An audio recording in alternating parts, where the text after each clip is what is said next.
Pak Ustadz, saya ingin bertanya, tadi kan Pak Ustadz sempat menyampaikan mengenai panggilan azan dan dihubungkan dengan adanya budaya-budaya khususnya yang ada di budaya yang ada di Indonesia sendiri.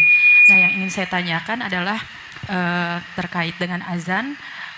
Kita di Indonesia ini yang saya ketahui itu kita sering menemukan bahwa ketika bayi dilahirkan itu biasanya kan diazankan oleh orang tuanya.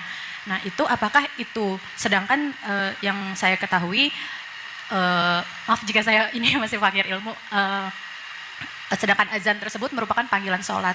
Nah, itu ketentuannya bagaimana Ustadz? Apakah itu termasuk hanya dalam budaya yang menjadi kebiasaan atau seperti apa? Karena yang saya pahami selama ini ketika bayi itu diazankan maka bayi itu masuk ke dalam agama Islam mengikuti orang tuanya.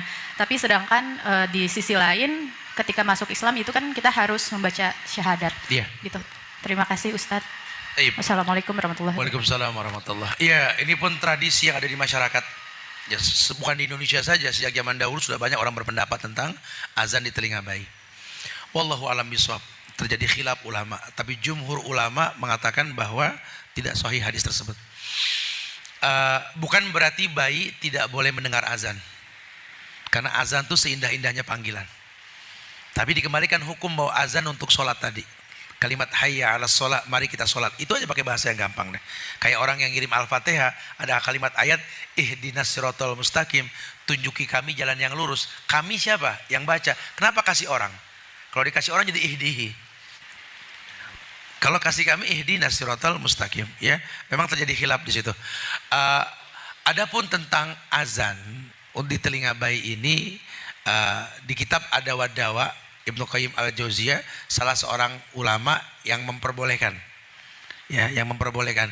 Tapi rujukan hadis secara ilmiah tidak ada hadis yang sahih. Lau kana khairan la sabaquna ilaih. Kalau seandainya baik, para sahabat sudah melakukan, dan tak ada sahabat pun yang melakukan itu. Nah, buat kita menyikapi khilaf yang ada, bagaimana Ustaz? Kembalikan ke hukum asal supaya nggak terjadi khilaf.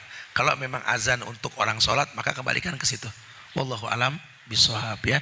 Memang terjadi khilaf, tapi secara ilmiah kalau kita mau belajar, tidak ada satu hadis yang sahih pun berkaitan dengan azan di telinga bayi. Apalagi berpendapat dengan diazankan dia Islam.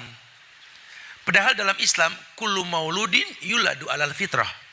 Setiap bayi yang lahir pasti Islam. Kita ambil anak orang kafir lahiran, bayinya kita ambil. Gede nggak perlu syahadat, dia Islam. Anda Muslim, ikut pengajian, nggak perlu syahadat. Ini kan banyak organisasi-organisasi Islam ini yang nyuruh anak muda ikut kajian Islam mereka, suruh syahadat lagi. Nggak perlu, kecuali murtad, syahadat. Tidak ada. Ya, azan itu mengidentikan keislaman seseorang. Dengan diazankan dia Islam, tidak. Ya, kalau memang dia mau masuk Islam, ya dia bersyahadat. Tapi kalau bayi yang lahir, dia sudah Islam. Fa'abawahu yuhawidani ayunassirani ayumajjisani, kata Rasul. Orang tuanya lah yang membuat dia menjadi Yahudika, Nasranika, Majusika. Wallahu a'lam bishawab. Nah.